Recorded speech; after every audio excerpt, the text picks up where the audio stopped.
Oi, eu sou a Kizzy Oi, eu sou a Patrícia. e você está no Divagando.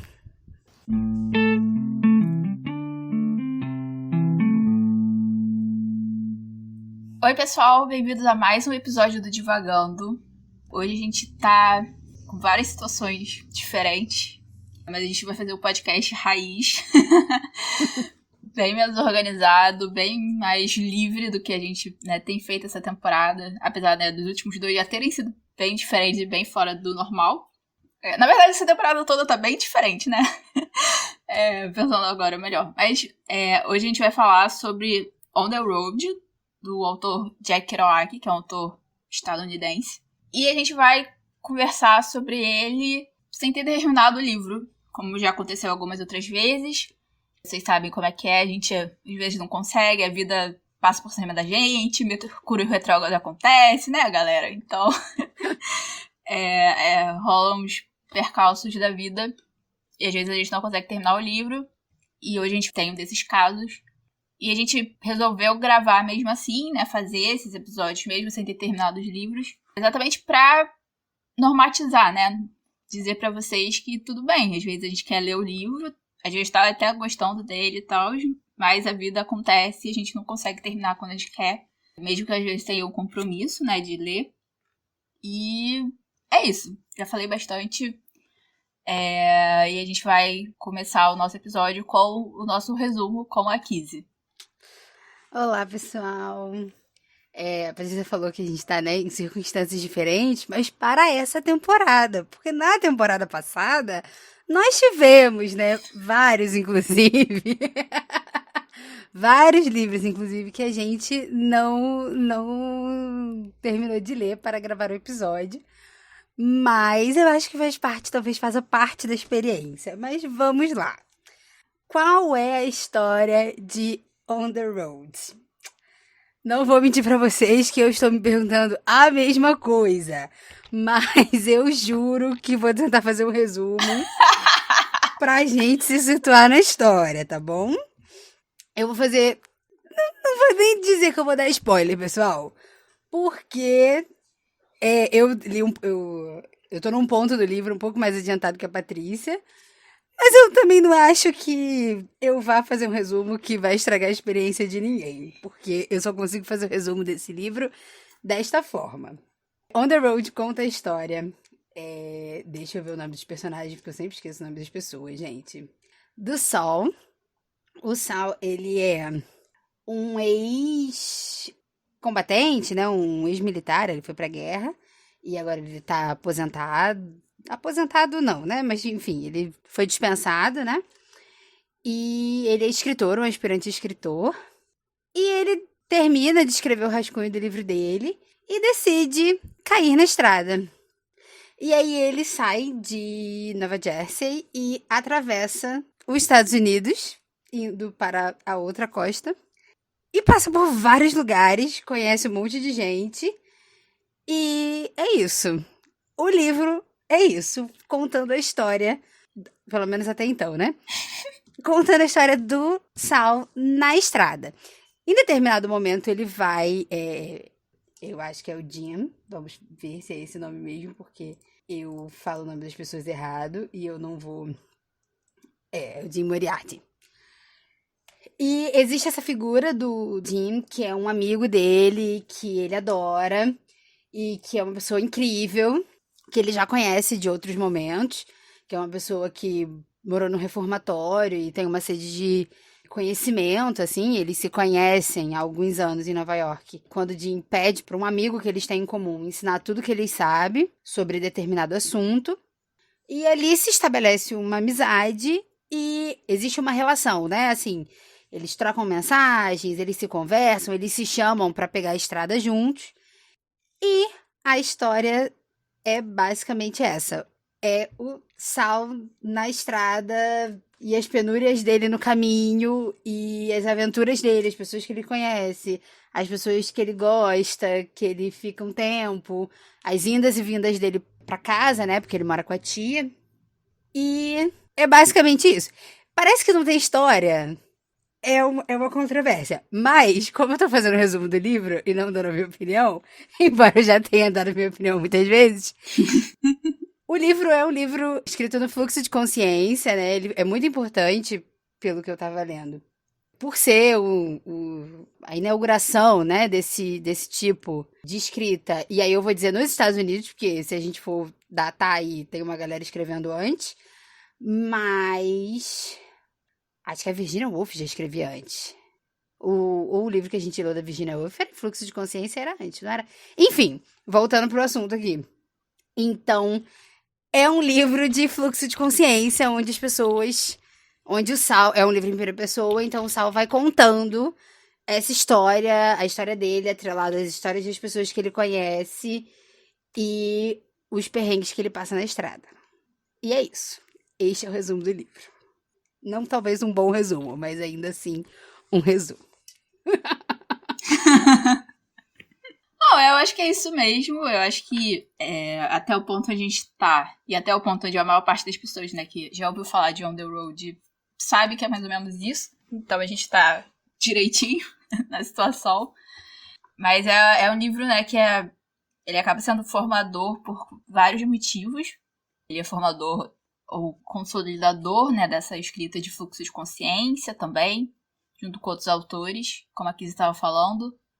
Ele é um dos livros, se não fundador, mas é da onde saiu, né, o nome da geração Beat, que são esses autores dos anos 40 e 50 dos Estados Unidos, que estavam tentando fazer coisas diferentes, né, literariamente. Você tem o Jack Kerouac, tem o Paul Whitman, tem o Allen Ginsberg, tem outros autores também que eu não vou lembrar agora.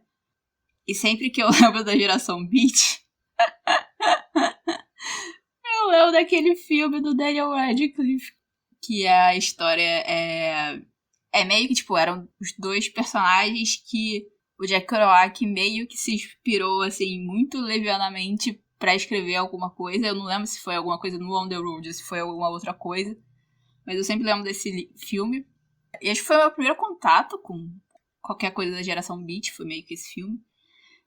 Tem outro filme que eu vi também, que é o Howl, que ele é baseado, né, no poema do Allen Ginsberg, chamado Howl, Uivo, que eu ainda quero ler. O filme é incrível, é com o James Franco, controvérsia à parte do James Franco, mas enfim. E talvez eu esteja enrolando porque eu não sei muito o que falar do livro, mas voltando ao que eu tava falando antes em relação a ser um livro meio formador, a impressão que eu tive até agora lendo é que ele provavelmente influenciou muito a visão que a gente tem dos Estados Unidos até hoje, sabe? Em relação à estrada, em relação a certas peculiaridades da cultura estadunidense que a gente vê, que a gente está acostumado e se acostumou por causa do imperialismo. Eu tô numa vibe muito crítica, gente, então me aguentem um pouco nisso. Mas toda essa questão, né? Toda essa ideia por trás, né, dessa jornada de carro, do road trip e do você ficar viajando no país e tal, é uma coisa meio americana, tem a ver com esses movimentos do leste pro oeste, e que a gente tem muito esse imaginário, né, de filme americano, que a galera entra num carro e cruza o país. E que no caso, assim, até onde eu li, o Sal tava pedindo carona, né, ele não tava dirigindo. Mas o imaginário acaba sendo esse, e aí tem os momentos, né, tipo, ele fala várias vezes que ele ficava comendo torta com sorvete, que é uma coisa muito americana, e tem uma hora que ele fala que, tipo, comeu... Enfim, ele comeu uns hambúrgueres e quem tava dando carona com ele comeu uma coisa mais cara, mas que enche mais. E eu já tô falando tudo que eu pensei lendo até agora. Mas você fica... Eu tô lendo, eu achei uma promoção na Amazon e acabei pegando o e-book em inglês. E aí tem muito vocabulário, né, da época que ele tava escrevendo, que ele tava vivendo. E certas coisas que a gente lê que a gente sabe que hoje em dia não seriam aceitas na escrita. Mas enfim, a gente pode falar disso depois. Fala aí, Kiz.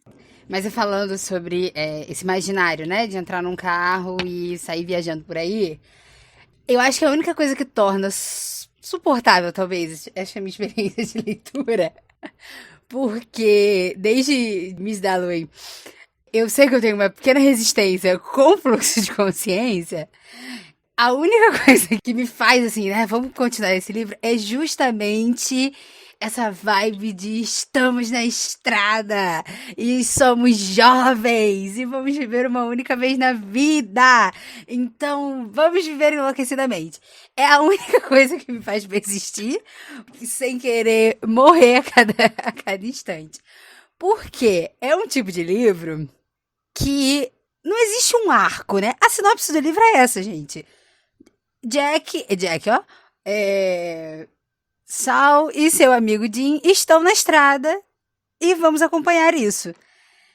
E essa parte 1 do livro, eu acho que chega até o momento que ele comenta, que ele fala que ele só tá contando essa parte da história porque isso vai ser importante no futuro, né? Que vai fazer sentido. Estou esperando fazer sentido. Mas o livro é isso, né? Então eu acho que a vibe do livro é essa, assim, né? Dá uma vontade de falar, caraca, vamos pegar um carro e vamos viajar e aproveitar a estrada. Tudo bem que chega uma hora que dá o medo, né? Porque, assim, né? Precisa de um espírito de liberdade. Não sei se talvez liberdade seja o nome, mas precisa de um espírito aventureiro que com certeza eu não tenho. Dormir no carro na rua, não tenho. Pegar carona no caminhão, também não tenho. Nessa fase do Sal pegando carona, tem uma hora que ele fala, tem uma frase que ele diz que traduz absolutamente o meu espírito de por que eu não daria certo nessa vida. Que ele diz que a pior parte de pegar carona é que ele tem que conversar com os caminhoneiros. E essa seria eu na estrada, né? Eu falei, meu Deus, por que eu tenho que conversar com todas essas pessoas que eu estou pegando carona? Nossa, eu também. Então, esse seria o meu eu odiando ficar conversando com estranhos a cada 100 quilômetros, sei lá quantos quilômetros que ele rodava entre uma carona e outra. Não que eu não goste de conversar com pessoas estranhas, mas acho que é todo o quadro, né? É todo o conjunto ali, né, da situação que me faz pensar que eu não teria disposição, talvez seja a palavra, para, para enfrentar uma estrada aí que nem o Sal faz. E uma coisa que eu não sei se você estava falando, mas enfim. Gente, me perdi de novo. Ah, tá. Geralmente o que eu falo é sobre a experiência, né? A minha pergunta aqui, padrão deste podcast, é qual é a nossa experiência com essa leitura. Então, a minha eu já compartilhei um pouco, mas eu queria perguntar para a Patrícia por que este livro veio parar nesta lista deste divagando. Porque com certeza não fui eu que disse esse nome. Eu fiquei olhando e falei, isso é coisa da Patrícia. Certeza que é coisa da Patrícia. Porque nunca na minha vida. Eu fiquei pensando, gente, onde que eu já ouvi falar desse livro? Nunca! Eu nunca ouvi falar desse livro. E isso é com certeza coisa da Patrícia. Com a introdução, eu imagino que seja por causa dessa inauguração, né? Do beat e tudo mais. Mas, enfim, Patrícia, o que levou você a sugerir este nome? Porque eu sei o que me levou a aceitar. Eu tava maluca, eu não sabia do que eu tava falando. Mas o que levou você a incluir este livro neste podcast? Patrícia vai dizer, não sei. Então, eu tinha uma curiosidade, né, tipo, de ler coisas da geração Beat em geral. E eu, assim, é muito... O que eu quero ler de verdade é o Uivo, mas é muito difícil de achar. Quando eu acho, tipo, de bolso perdido em algum lugar. Mas o On The Road é a obra fundamental, assim, da geração Beat. E eu tenho um amigo que... Eu não sei se ele terminou, mas ele leu e ele gostou bastante. Então, ele já tinha me falado desse livro. Eu já conhecia, ele já queria ler também. A gente pega os livros pra ler e a gente se pergunta isso, né? Tipo, meu Deus, por que a gente enfiou esse livro nessa lista?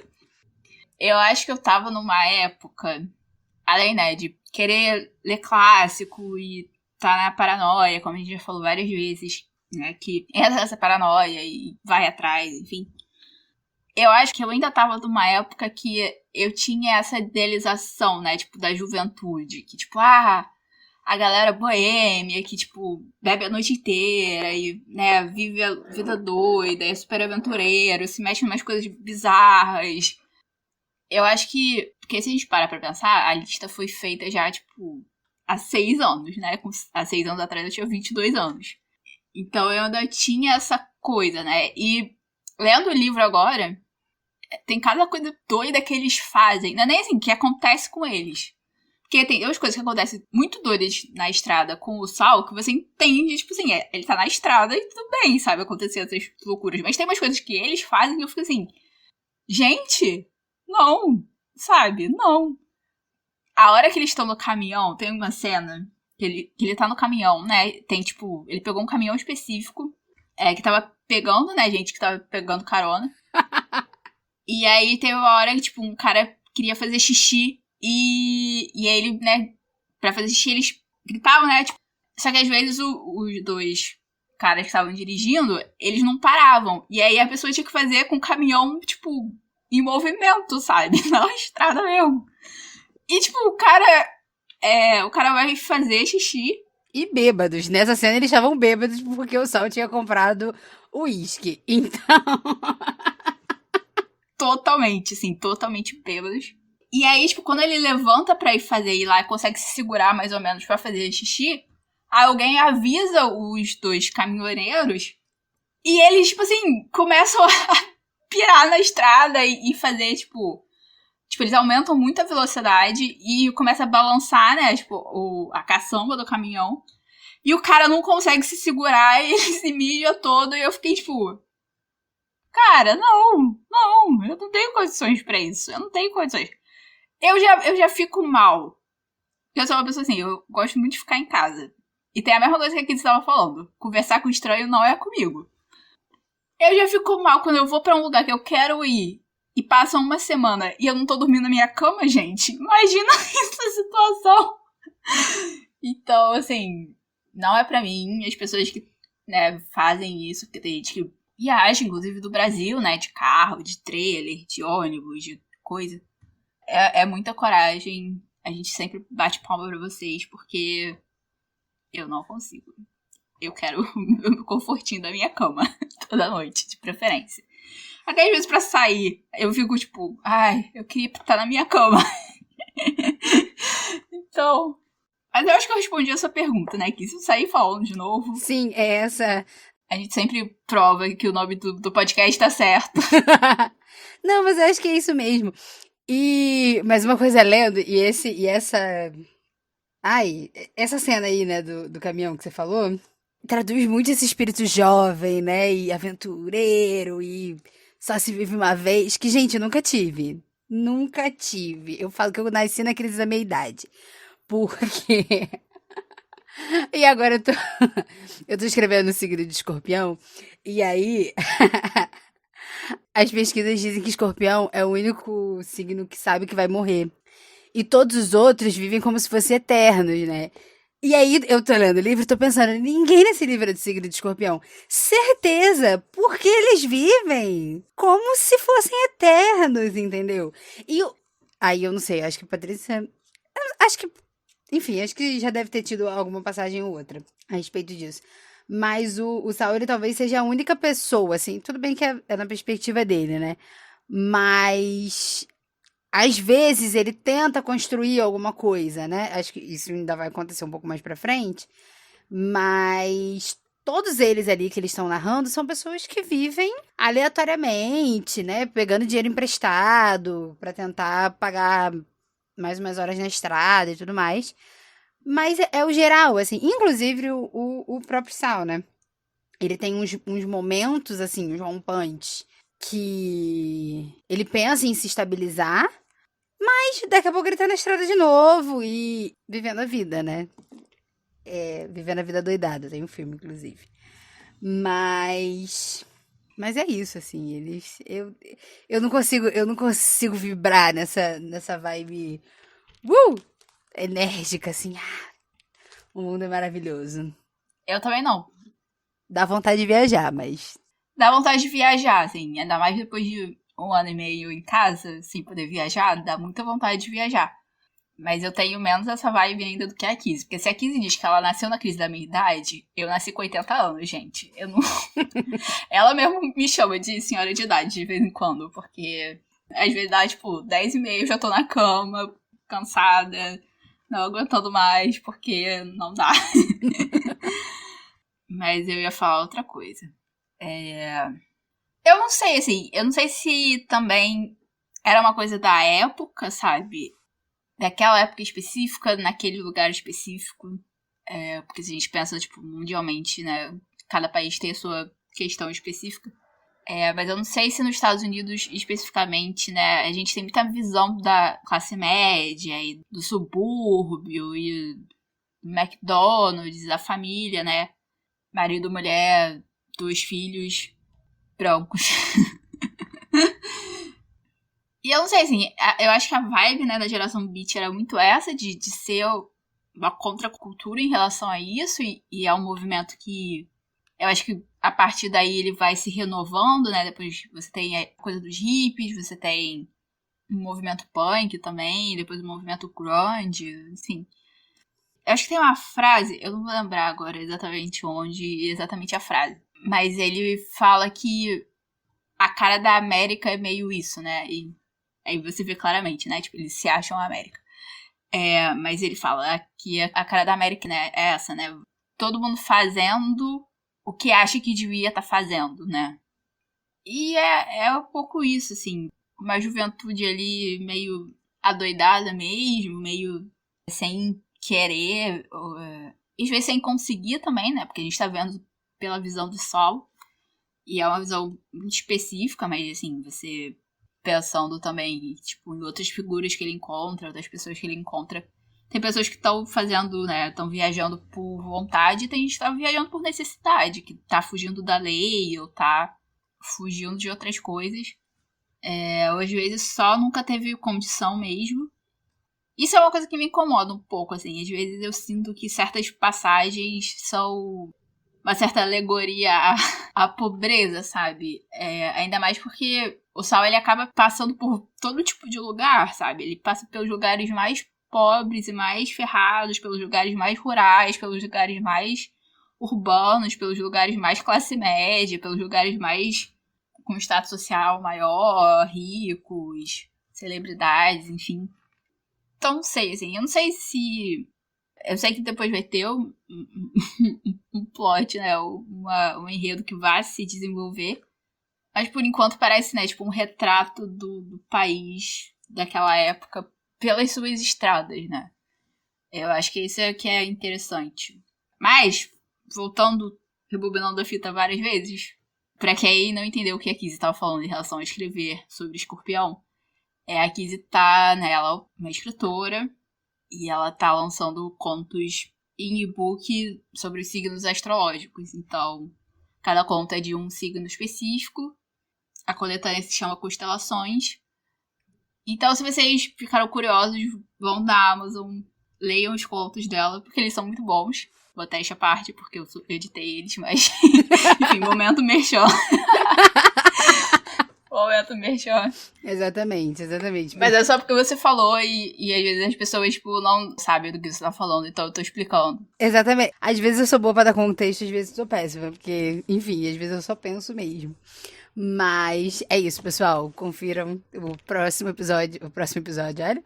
O, o conto de escorpião está quase pronto e sai quando o signo virar.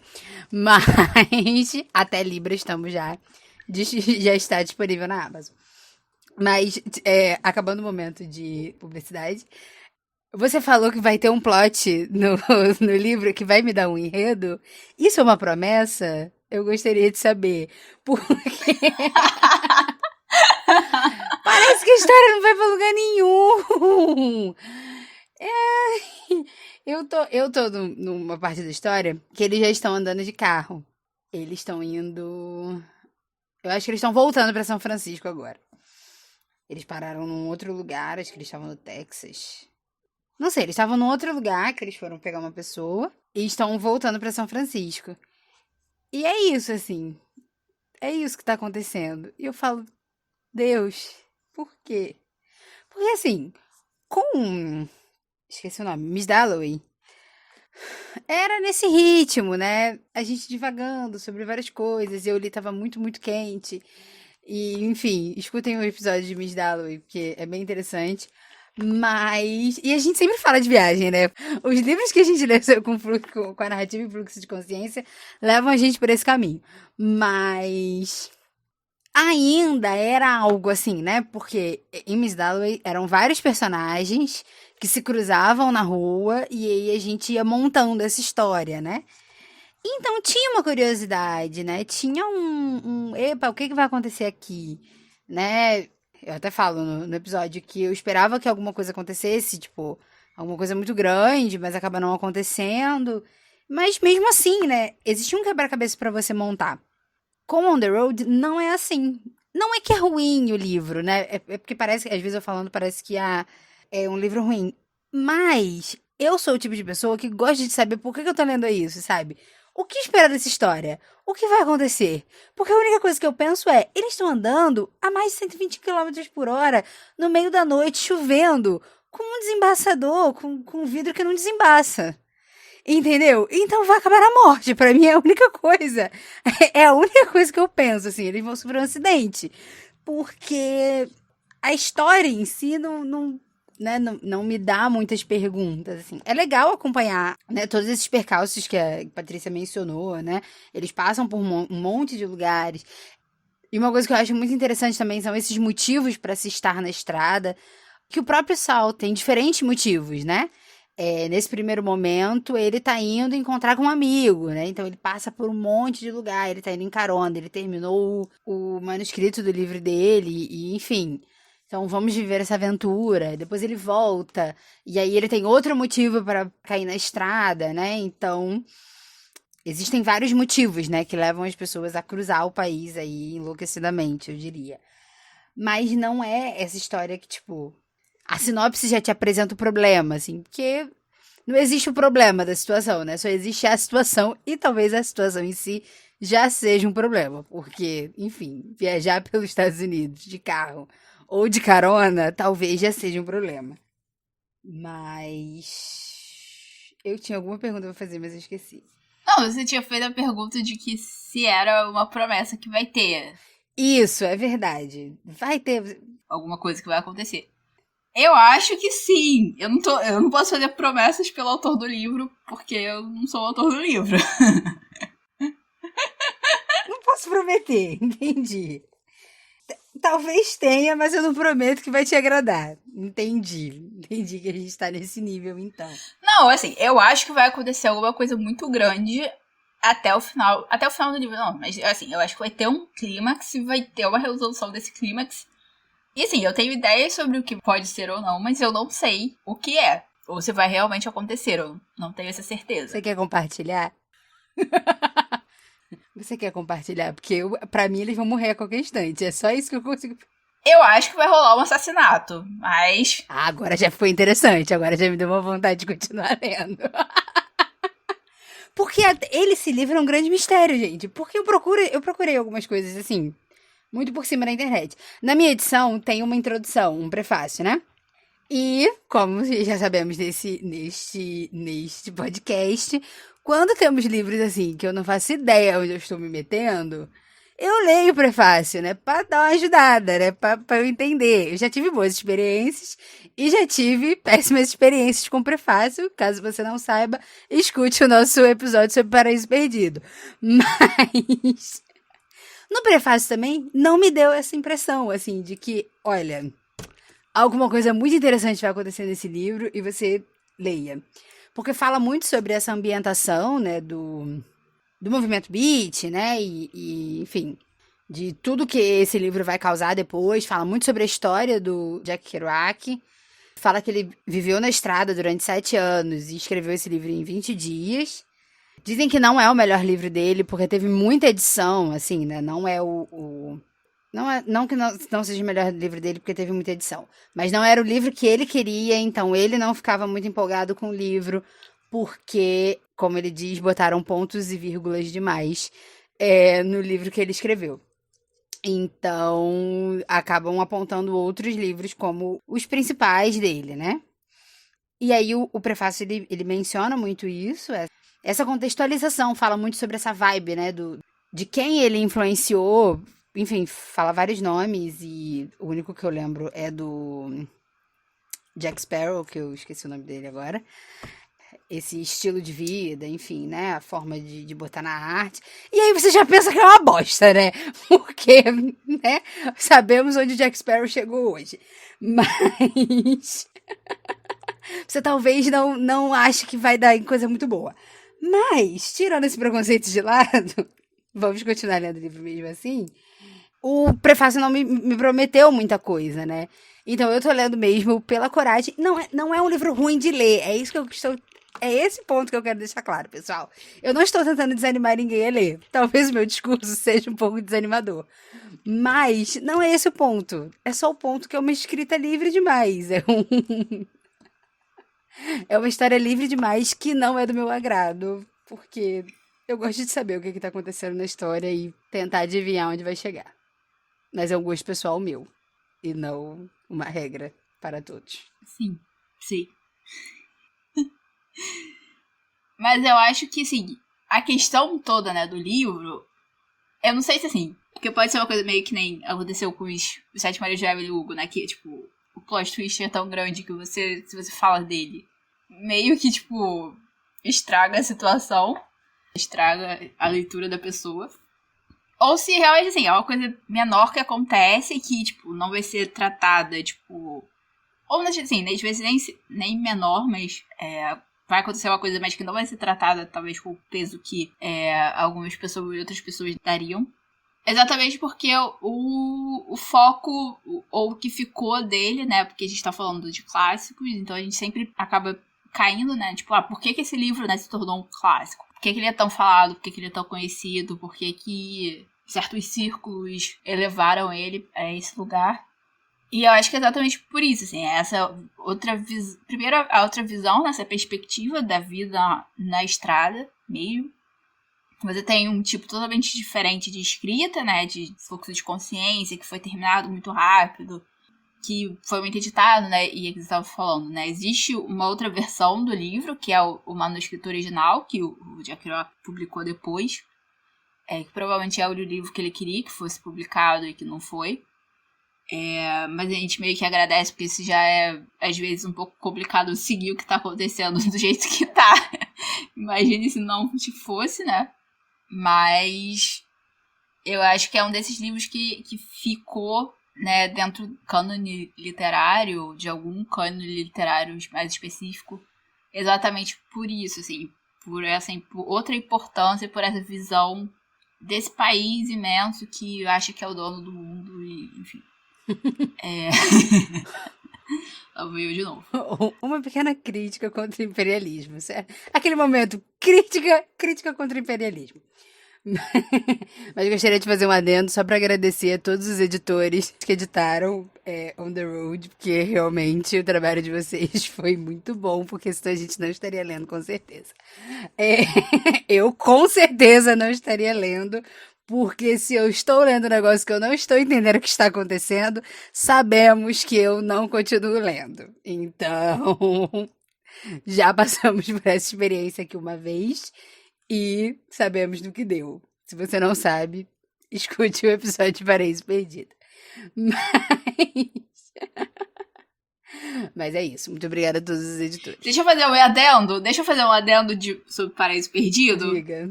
Porque a Kizzy veio, né, me perguntar por que esse livro tá na nossa lista.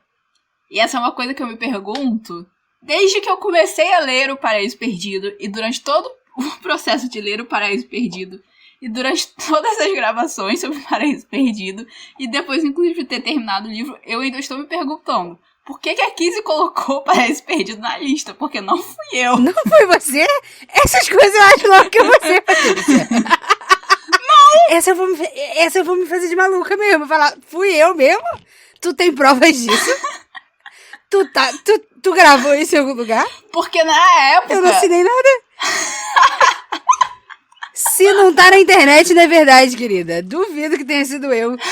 Eu tinha 20 anos, Patrícia. Eu não sabia nem o que eu tava falando. Tu acredita em mim por causa de quê? Ai, a juventude.